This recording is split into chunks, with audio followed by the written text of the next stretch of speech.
ज्येष्ठ मासरे आम दुई ठाकुर ठाकुराणी बह तत्व पाइबा। गोटे शीतल षष्ठी क्रमांक 6 जगन्नाथ जहाँ को आम भगवान कौचे भग शब्द को 6टी तत्व ही ग्रहण करा जाए ऐश्वर्य वीर्य यश समग्र ज्ञान वैराग्य इत्यादि। तेणु दुईटी 6 कथा आम पाइबा गोटे शीतल षष्ठी एवं गोटे जगन्नाथ रुक्मिणी हरण एकादशी।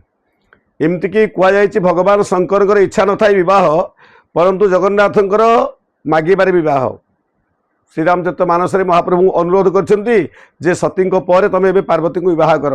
एमतीक नारद को पठाई जहाँ कालिदास कहले तांग नारद काम चर कदाचित कन्या कील प्रेक्ष्य पितु समीपे।